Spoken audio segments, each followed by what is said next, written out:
here's a short one for you. If you've ever wondered, oh, is the cure time for epoxy mandatory? Do I really have to wait that long before I machine something? Is it just a suggestion?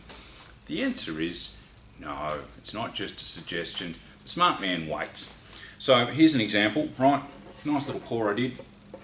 This is going to be a multi-piece thing, 1, 2, 3, 4 things, right? Nice green. I've used this green before, comes up great, really like it. But after about 3 days, and it was touchy hard, I thought, oh, I'll just put it through the thicknesser, she'll be right. It fucking wasn't.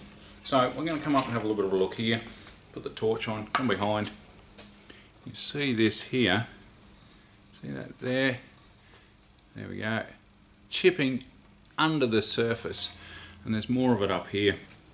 Not sure how well that'll come up on the video, but yeah, lesson learnt. Wait for it to cure. If it says 5 to 7 days, wait 7 or 8. Really,